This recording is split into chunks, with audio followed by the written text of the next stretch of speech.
O físico e escritor famoso Brian Greene nos leva em uma viagem que subverte as regras da experiência humana. Por que nunca vemos os acontecimentos na ordem inversa? De acordo com as leis da física, isso pode acontecer.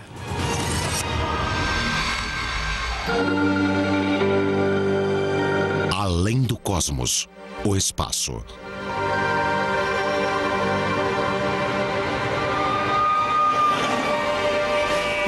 A gente enxerga o mundo como um lugar cheio de coisas. Prédios, carros, ônibus e pessoas. Em nenhum lugar isso parece tão evidente como numa cidade populosa como Nova York. Mas em volta de todos os objetos que compõem o nosso mundo cotidiano, existe um componente tão importante, só que bem mais misterioso. O espaço, onde todos esses objetos existem. Para entender o que estou falando, vamos parar por um instante e imaginar.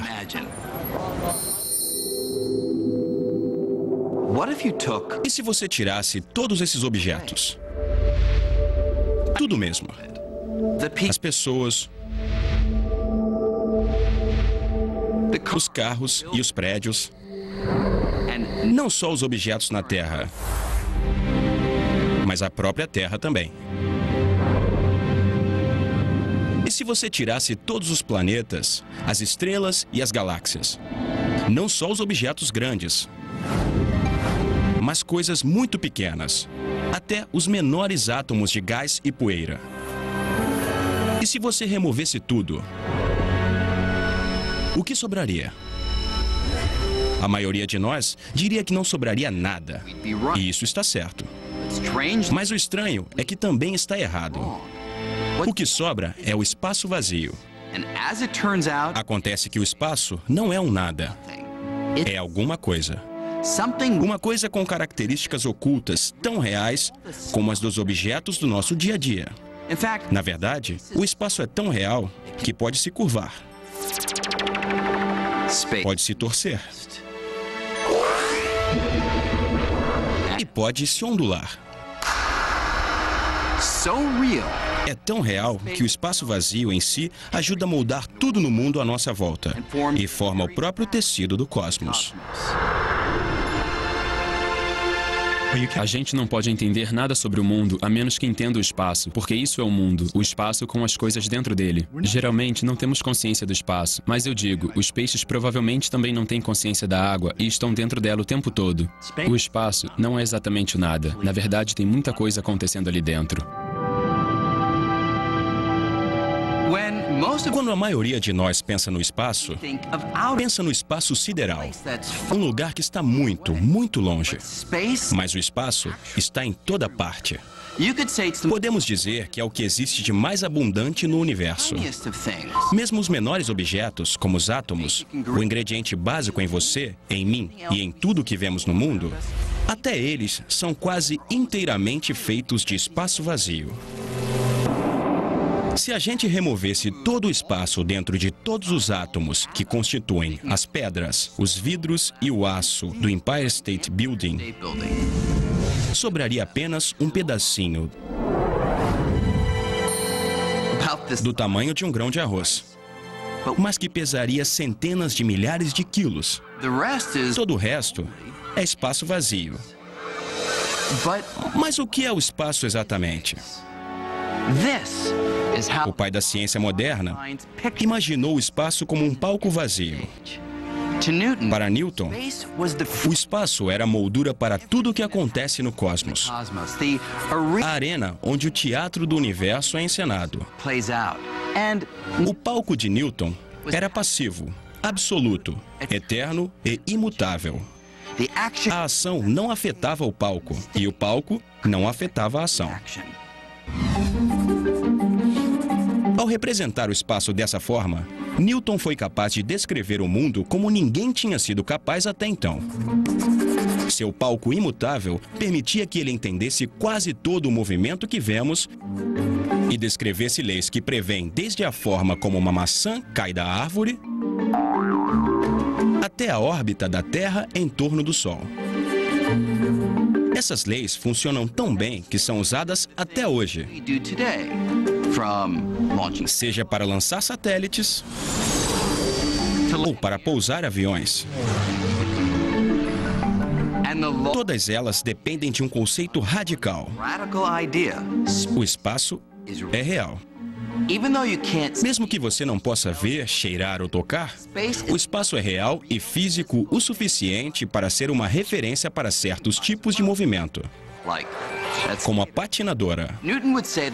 Newton dizia que quando ela gira, seus braços se abrem porque ela está girando em relação a alguma coisa, que é o próprio espaço. Os filósofos têm discutido a natureza do espaço há muito tempo. O que Newton fez foi mudar os termos do debate. Com isso, a ciência moderna nasceu. O palco de Newton foi um sucesso e ficou sob os holofotes por mais de 200 anos.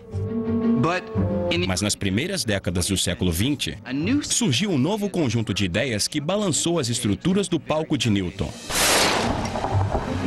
Essas ideias foram apresentadas por um jovem funcionário de um escritório de patentes na Suíça.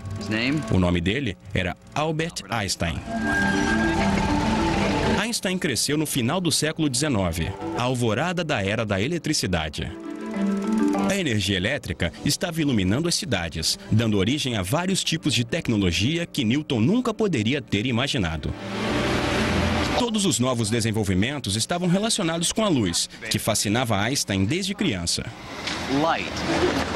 Não as lâmpadas e os postes de luz, mas a própria natureza da luz.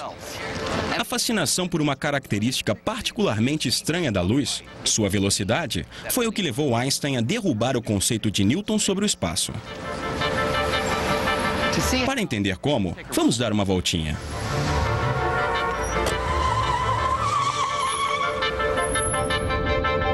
Nesse momento, estamos viajando a 32 km por hora. Para ir mais rápido, o motorista só precisa pisar no acelerador para a velocidade mudar. A gente pode sentir a mudança, mas também pode ver no velocímetro do táxi ou num desses radares de velocidade. Pode diminuir agora. Mas imagine que, em vez de medir a velocidade do táxi, você tenha um sinal de radar que mede a velocidade da luz emitida pelo farol. Esse sinal mediria a luz viajando a uma velocidade espantosa, 1.080.000 km por hora. Quando o táxi começa a andar, você pode pensar que a velocidade da luz aumenta tanto quanto a velocidade do carro. Afinal de contas, o táxi em movimento dá um empurrãozinho para a luz. Mas, para nossa surpresa, não é isso que acontece. Nosso sinal de radar, ou qualquer outra medição da velocidade da luz, sempre vai detectar a luz viajando a 1.080.000 km por hora, independente do carro estar em movimento ou não. Mas como pode ser? Como todas as medições da velocidade da luz podem ter sempre o mesmo resultado? Quando você corre até uma parede, ela está indo em direção a você mais rápido do que quando você está parado em relação a ela. Mas o mesmo não acontece com a luz. A velocidade da luz é a mesma para todo mundo. Isso é extraordinário. Einstein resolveu esse quebra-cabeça da seguinte forma. Sabendo que a velocidade é só uma medida do espaço que um objeto percorre ao longo do tempo, ele propôs uma ideia incrível. O espaço e o tempo poderiam trabalhar juntos, se ajustando constantemente na medida certa para que a velocidade da luz seja sempre 1.080.000 km por hora. Para respeitar essa característica absoluta da luz, o tempo não poderia mais ser absoluto. O espaço teria que deixar de ser absoluto. E ambos precisariam ser relativos de um jeito que um influenciasse o outro. A ideia de que o espaço e o tempo são relativos só é estranha porque não nos movemos rápido o suficiente no dia a dia para perceber isso. Mas se o táxi pudesse correr a uma velocidade próxima da luz, os efeitos não estariam mais ocultos. Por exemplo, se você estivesse numa esquina e eu passasse por você perto da velocidade da luz, você veria o espaço se ajustando. E ia parecer que o meu táxi só tem alguns centímetros. E que o ponteiro do meu relógio gira muito devagar. Da minha perspectiva, dentro do táxi, meu relógio estaria funcionando normalmente e o espaço ia parecer o de sempre. Mas quando eu olhasse para fora do táxi, veria o espaço se ajustando. Tudo para manter a velocidade da luz constante. Para Einstein, tempo e espaço não são rígidos e absolutos. Eles se fundem com o movimento para formar uma única entidade que veio a ser chamada de espaço-tempo. Nas mãos de Albert Einstein, essa nova ideia do espaço desvendou um mistério profundo envolvendo a força mais familiar do cosmos: a gravidade. Newton sabia que a gravidade é uma força que atrai os objetos entre si. E as leis que ele descreveu prevêem essa força com uma precisão fantástica. Mas como a gravidade realmente funciona? Como a Terra atrai a Lua por centenas de milhares de quilômetros de espaço vazio? As duas se comportam como se estivessem conectadas por uma corda invisível. Mas todo mundo sabe que isso não é verdade. As leis de Newton não davam nenhuma explicação para isso. Einstein achava que nenhum curativo poderia consertar a teoria da gravidade de Newton. Ele tinha que inventar um mecanismo, tinha que entender isso. Após se dedicar ao problema por mais de 10 anos, Einstein chegou a uma conclusão surpreendente. O segredo da gravidade estava na natureza do espaço-tempo, que era muito mais flexível do que ele tinha previsto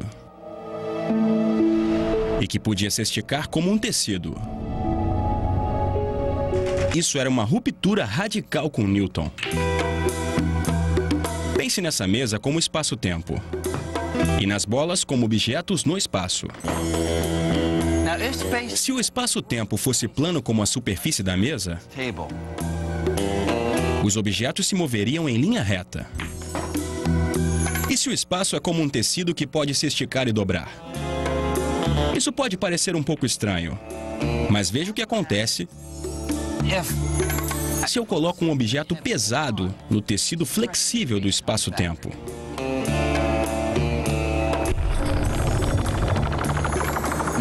Se eu der mais uma tacada,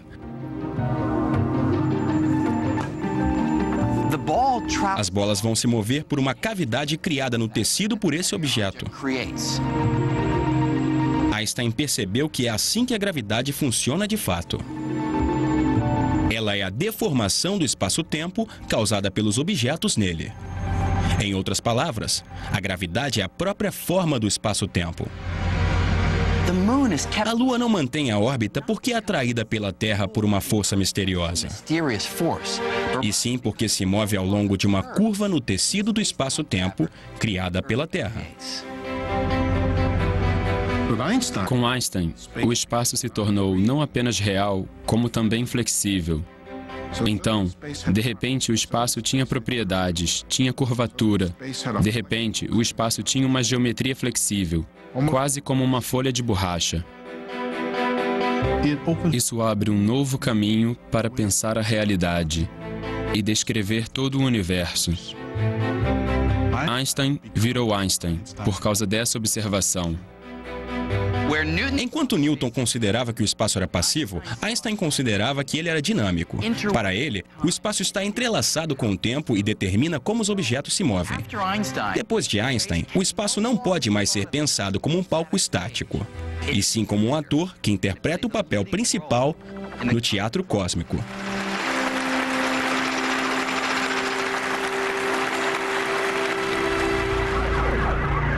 Agora, uma coisa é pensar o espaço como sendo dinâmico, ativo e flexível, como um tecido.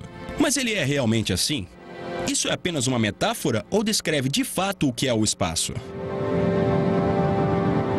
A teoria de Einstein prevê que uma nova forma de descobrir seria fazer uma viagenzinha até a borda de um buraco negro. Os buracos negros, estrelas que sofreram colapso, são objetos maciços que foram reduzidos a uma fração de seu tamanho original.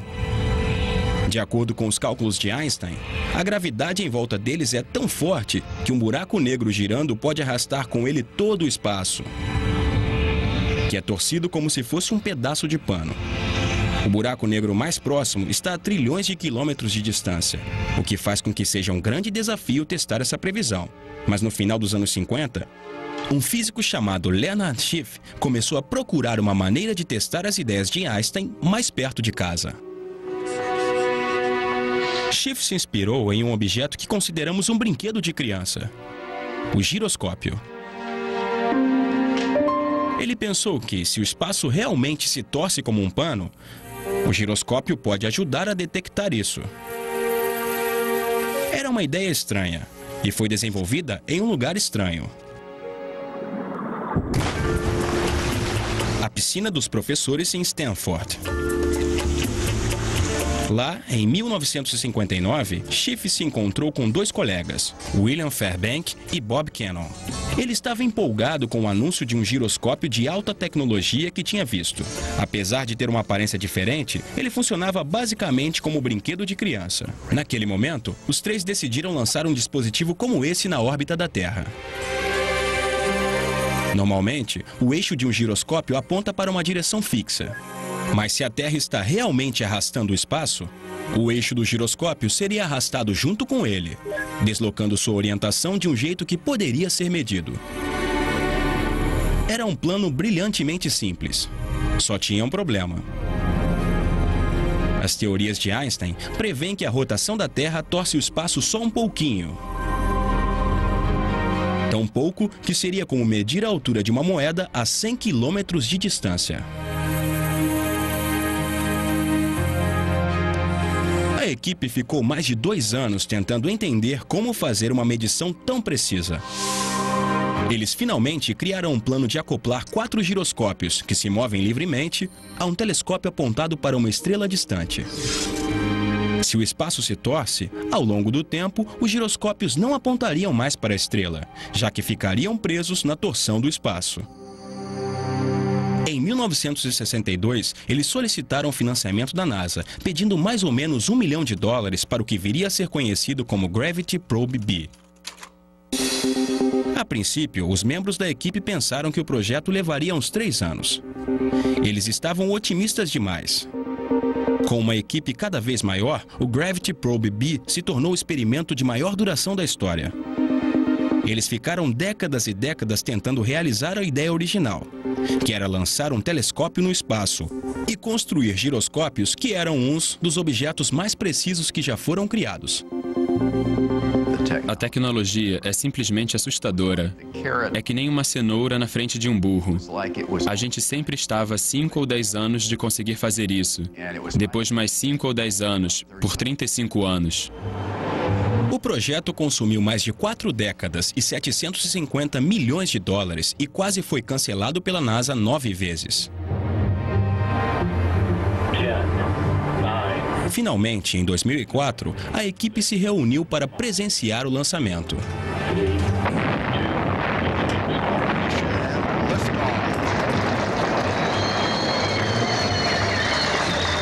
Dos 3 homens que estavam na piscina em 1959, só um ainda estava vivo para ver. A gente ficou lá olhando. Foi um momento incrível na minha vida. Uma experiência emocionante. Foi impecável. 10 mil coisas não deram errado. Por quase um ano, o Gravity Probe B orbitou em volta da Terra, enquanto a equipe monitorava ansiosamente cada movimento, tentando ver se a Terra realmente torcia o espaço. Os dados finalmente começaram a chegar. E havia um problema. Os giroscópios estavam tendo uma pequena oscilação inesperada. E ajeitar os dados custaria milhões de dólares. O dinheiro estava acabando e parecia que o trabalho de quase meio século estava prestes a descer pelo ralo.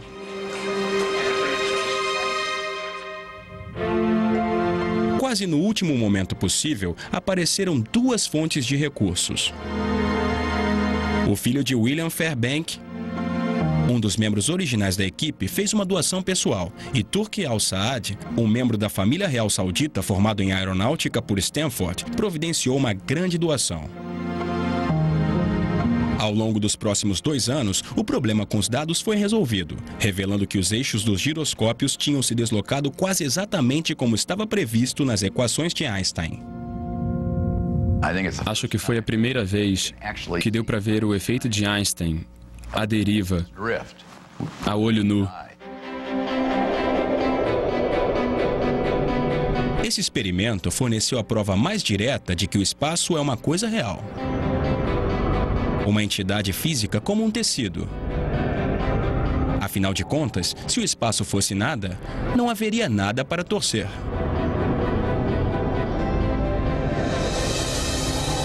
Ao mesmo tempo em que Albert Einstein estava investigando o espaço nas maiores escalas, outro grupo de físicos estava examinando o universo em escalas extremamente pequenas.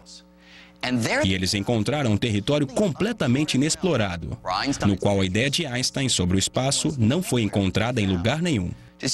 Para entender o que estou falando, imagine que você pudesse encolher a um tamanho bilhões de vezes menor. Essa é a esfera dos átomos e das partículas subatômicas, os componentes fundamentais de tudo que podemos ver. Se você tem esse tamanho, o mundo segue um conjunto de leis totalmente diferente, chamado mecânica quântica.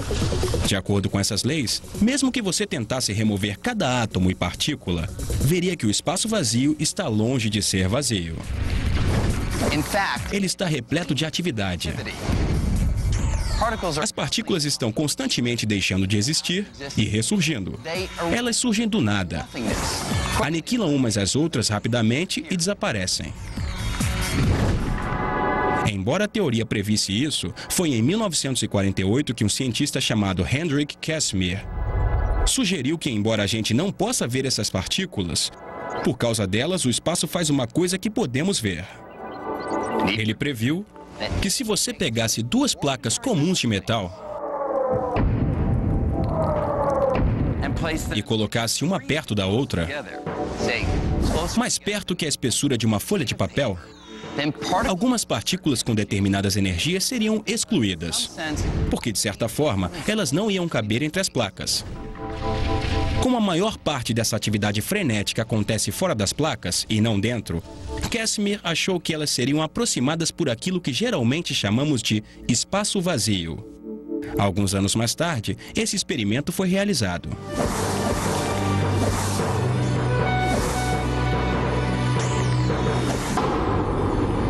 Isso provou que Casimir estava certo. No espaço vazio, as placas se aproximavam. Então, na escala atômica, o espaço vazio não é vazio. É tão inundado de atividade que pode forçar objetos a se mover. Hoje em dia, a busca por entender o espaço na menor escala continua com um dos experimentos científicos mais caros da história. Esse é o CERN, a Organização Europeia para a Pesquisa Nuclear, em Genebra.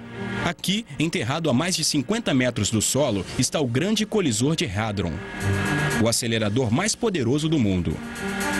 Seu custo foi cerca de 10 bilhões de dólares, e ele acelera partículas subatômicas até mais de 99,99% da velocidade da luz, e faz com que elas colidam umas contra as outras. Na chuva de detrito produzido por essas colisões, os cientistas descobriram uma fauna de partículas estranhas e exóticas. Agora mesmo, eles estão perseguindo uma das mais complexas. Uma partícula que seria fundamental para formar tudo, desde os átomos no nosso corpo até as estrelas mais distantes. Se essa partícula for encontrada, ela vai redefinir nossa concepção do espaço e cumprir uma missão que começou mais de 40 anos atrás. Tudo começou em 1964, quando um jovem físico inglês chamado Peter Higgs fez uma sugestão tão radical sobre o espaço que quase arruinou sua vida. Me disseram que eu estava falando bobagem, que eu não poderia estar certo. É claro que ninguém entendeu o que eu estava falando. Higgs e alguns outros cientistas estavam tentando montar um quebra-cabeça. Todas as partículas fundamentais do universo contêm diferentes quantidades de massa, que normalmente consideramos peso. Sem a massa, essas partículas nunca se combinariam para formar os átomos que compõem todas as coisas que vemos no mundo. Mas o que cria a massa? Por que as partículas têm diferentes massas? Por mais que os cientistas tentassem, ninguém nunca tinha sido capaz de responder essa questão complexa. Num fim de semana, após uma caminhada nos arredores de Edimburgo, Higgs teve uma ideia curiosa. Usando a matemática, ele imaginou o espaço de um novo jeito, como se ele fosse um oceano. As partículas estariam imersas nesse oceano e ganhariam massa enquanto se movessem por ele. Para entender como isso funciona, pense na massa de uma partícula como a fama de um ator. E no oceano de Higgs, como os paparazzi. Algumas partículas são como os atores desconhecidos e passam facilmente. Os paparazzi não estão interessados nelas. Mas outras partículas são como as grandes estrelas e têm que abrir caminho. Quanto mais essas partículas se esforçam para passar, mais elas interagem com o oceano e ganham massa. Higgs estava convencido de que tinha feito uma grande descoberta.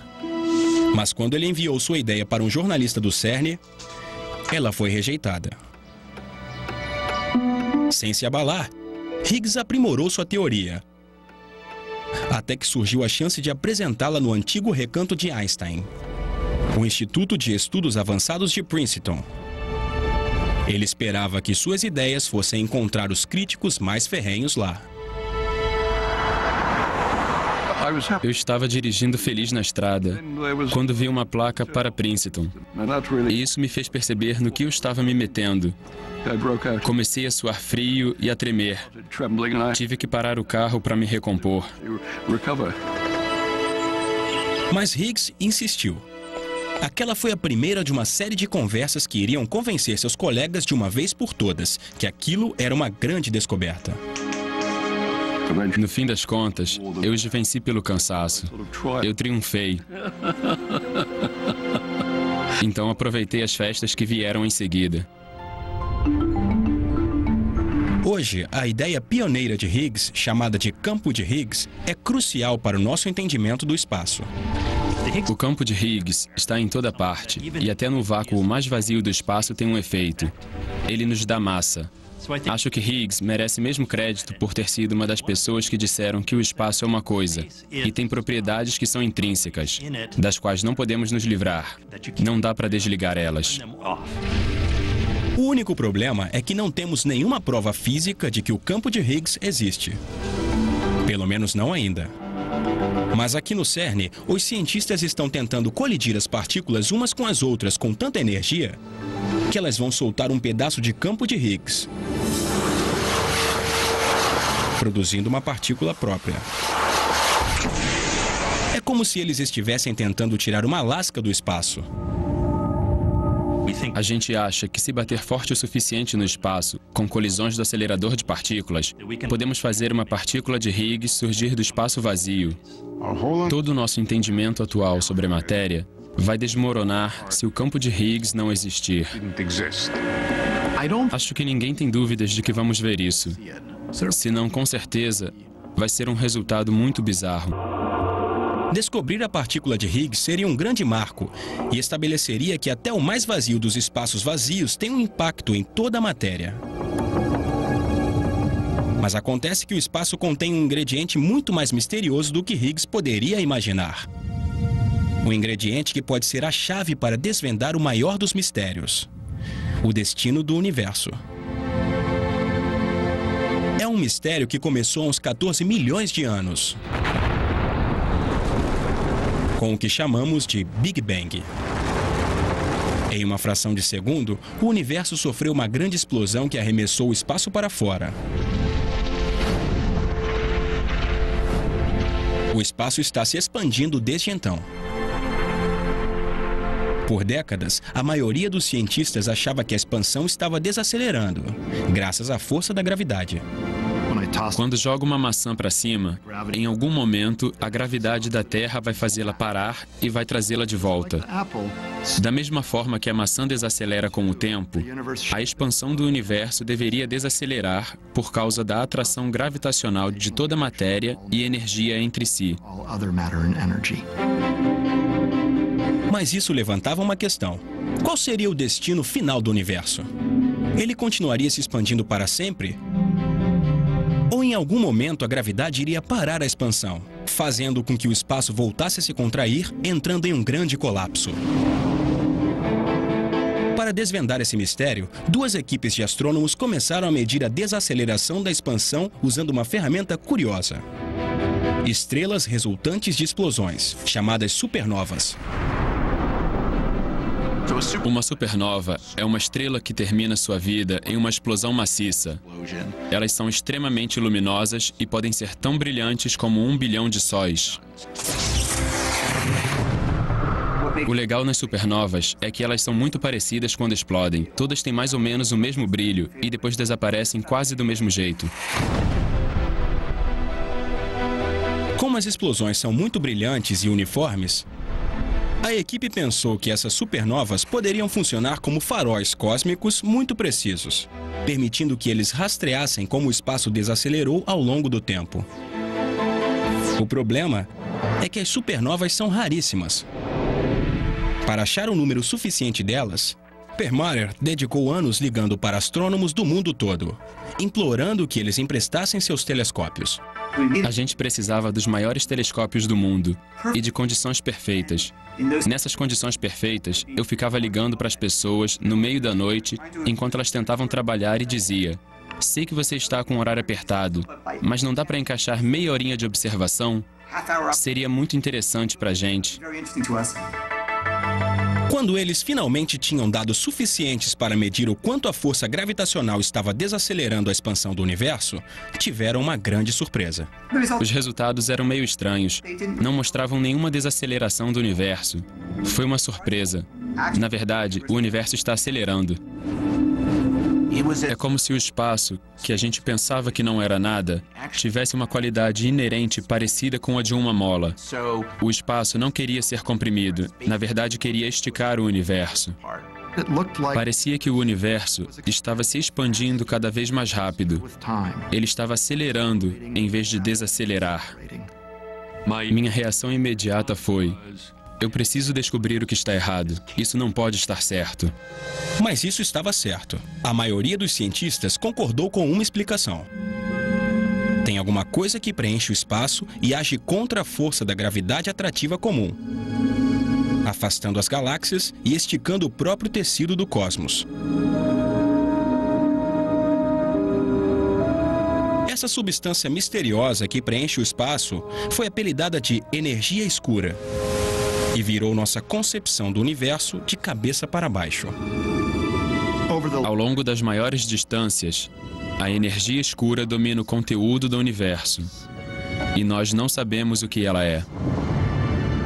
Se você fizer um levantamento de toda a energia do universo, vai ver que a energia escura é mais ou menos 70% do universo.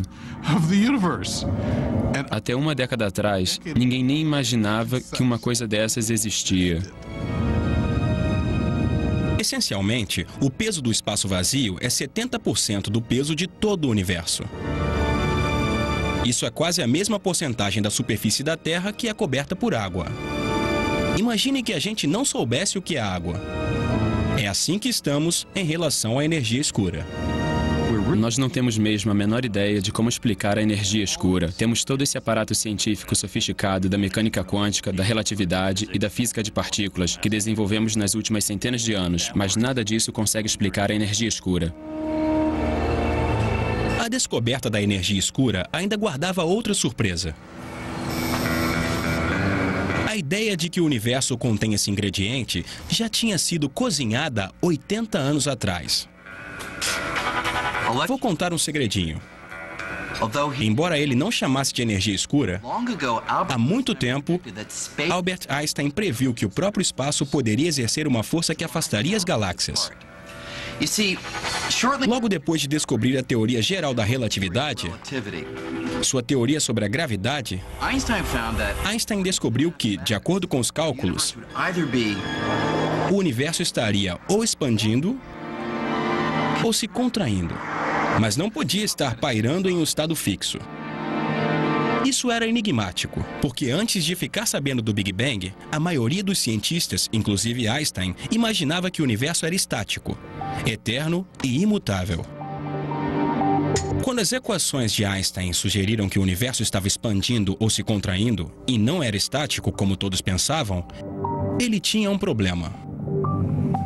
Então Einstein modificou suas equações para que elas permitissem um tipo de antigravidade que daria ao espaço um impulso para fora, agindo contra a força da gravidade comum para dentro, que permitia que o universo ficasse estático. Ele chamou a modificação de constante cosmológica. Acrescentar a constante cosmológica salvou as equações de Einstein. Mas a verdade é que ele não tinha a menor ideia se esse impulso para fora, ou antigravidade, realmente existia.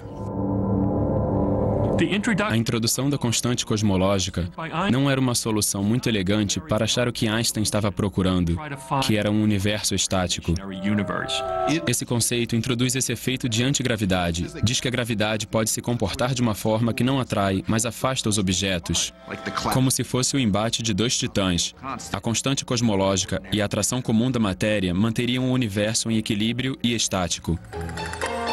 Mais ou menos 10 anos depois, o astrônomo Edwin Hubble descobriu que o universo não é estático, mas está expandindo por causa da força do Big Bang, que aconteceu há 14 bilhões de anos. Isso significava que as equações originais de Einstein não precisavam mais ser alteradas. De repente, a necessidade de uma constante cosmológica voou pela janela.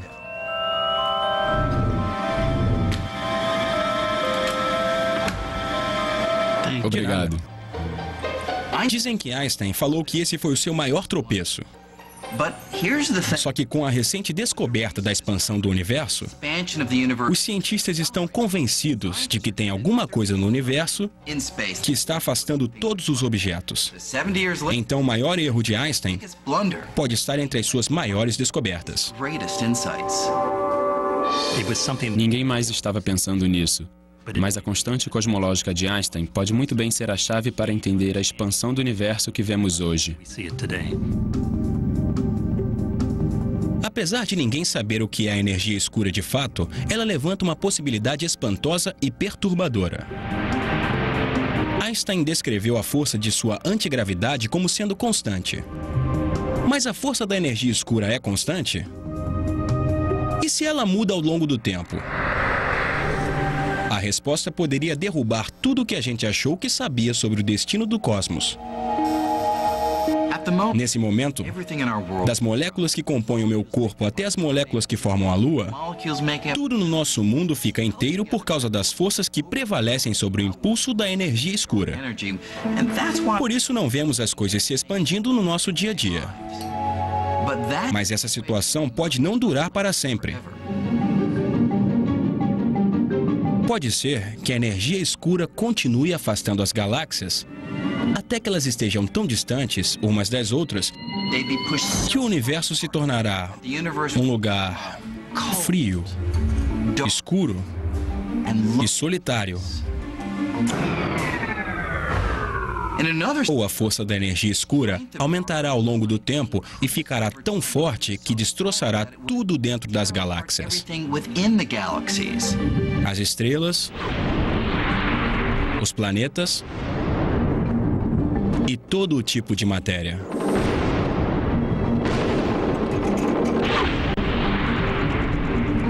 Se a energia escura aumenta com o tempo, vai chegar uma hora em que os átomos vão ser despedaçados, quando existir energia escura suficiente entre os núcleos e os elétrons para rasgar o espaço, o que é chamado de Big Rip, a grande ruptura.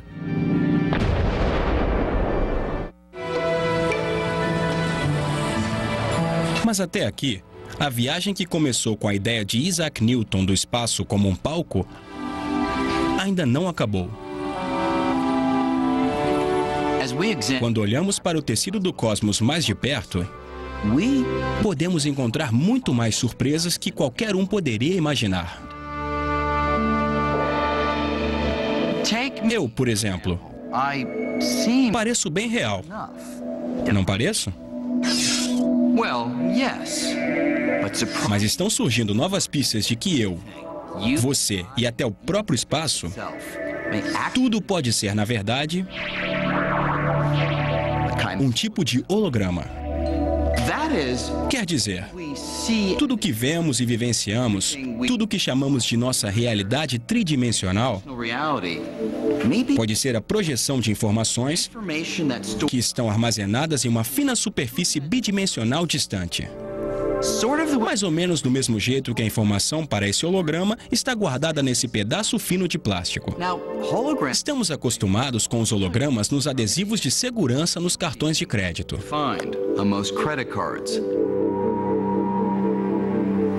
Mas imaginar o universo como um holograma é a versão mais drástica da nossa concepção de espaço e de realidade que já foi proposta.